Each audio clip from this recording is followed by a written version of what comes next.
my name's Lee and welcome to the Model Shed, the place where modelers and people can hang out and chill out and do models together. So this is my first video for this channel.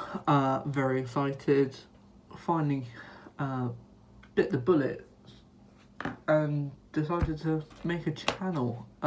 So the things I want to cover in this channel is different models, different types of things I like to make, anything anyone else would like to see me make as well, but at the moment the ongoing project is this Douglas Dakota Mark III, which is, as usual, you can tell it's airfixed just by the box art, which is always amazing. I think this one will be cut out and put somewhere eventually. So yeah, quite nervous to see how this goes, but it's hopefully going to be a fun journey for everyone. So the next few videos are going to be with the Douglas Dakota, assembling, painting, etc. I'm waiting on a few things from Amazon to come, i.e. airbrush, paints, etc. Because where I live there is no model shops, which is really annoying. But adapt and overcome, and eventually we will get there. So I'm going to show you a few things I use for modelling. Let's start with my main tool, which is my craft knife. It's got a number 11 blade on it. Nice rubber grippy texture on it. It's really soft and gets a good grip for when you're doing the like hard parts or just carving off some bits you don't want on. So I also have a set of fine paint brushes, some big ones and some small ones. Don't know if you can see that. And I use them for just doing minor details, etc. And then of course the old nail file. The woman in Boots thought I was quite funny when I asked her for nail files. So yeah, unfortunately where I don't have a model shop, I have to adapt and think of places to get stuff that wouldn't support modelling, so to speak. So I've got 4 different types of tweezers. I've got this one here. This is really good for just placing stencils onto the aircraft or the tank or whatever model you decide to do. I don't really use this one. Sometimes I use it to mix up my paint, because I don't really like the thick fat ends on this one. This one's good for just getting small parts and just precisely putting them into place when you're assembling. And then the same with these ones. These ones give you a little bit more grip. They give you a little bit more control, so you can get rid of them.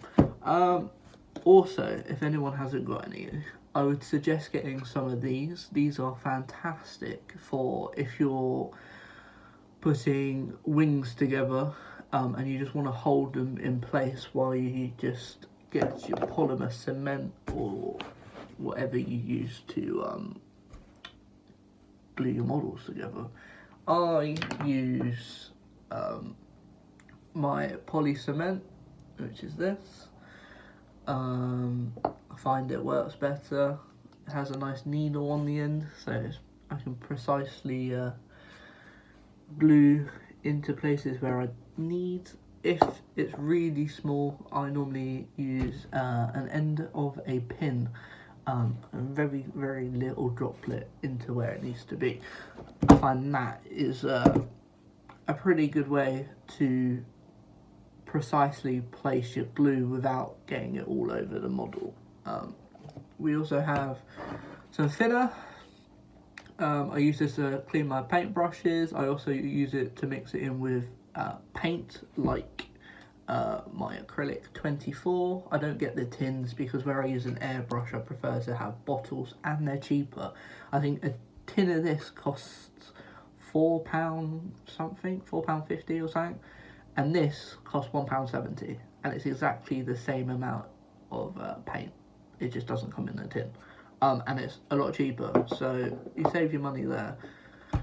So yeah, let's have a look at the kit.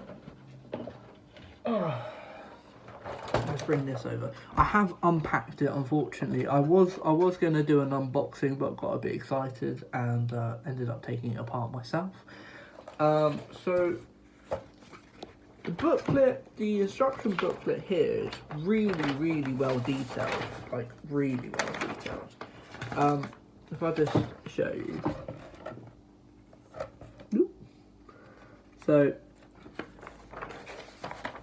the booklets, since I started when I was like 13, 12,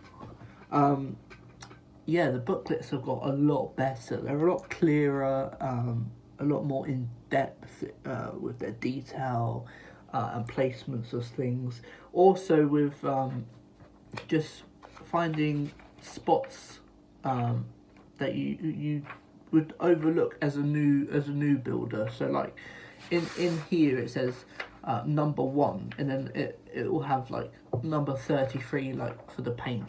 So if you choose to do the interior paint, you can at your leisure, of which I have ordered all that paint, which has come to around about £56. The joys of not having a modelling shop.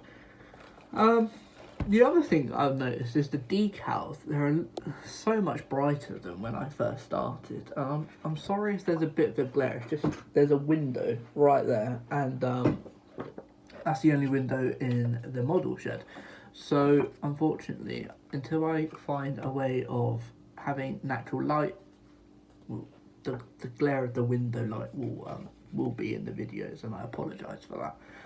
So yeah, this decal sheet gives you 2 options. It gives you option B and option A for this model, because you can either have it as the Royal Air Force non-battle, so like green, but I really want to do the one that's on the front of the box. I think it's a very nice like paint detail, etc. Because I tend not to go with the bog standard military way, because I see a lot of them being done, and I like to do something a bit different from the crowd. The one thing I have noticed on this is the clear plastic, like the windows, etc. They've put it at the end, which is so much easier to put on, and it makes the finish a lot smoother. In my eyes, anyway. I don't know about anyone else, but I find that it's a lot nicer to be able to put these in at the end. So let's have a look at what you get. So you get a fairly nice wingspan. I'll just put it this way so you lot can see. For a 175 model, the detail on it is really good. I will, however, when I start doing this, I will clean it, because there's some like residue, etc. on there, and I don't really like using that when I paint. I don't like it on my models, and I tend to have a rule of cleaning anything before I paint, or put primer down. So yeah, but literally there's so many intricate parts in this. Some really interesting parts as well, which is nice to see Airfix is doing, but I'm not surprised when it's a level skill free. set. So for people that are just getting into modelling, this is probably going to be a little bit tricky because of the fiddly parts, etc.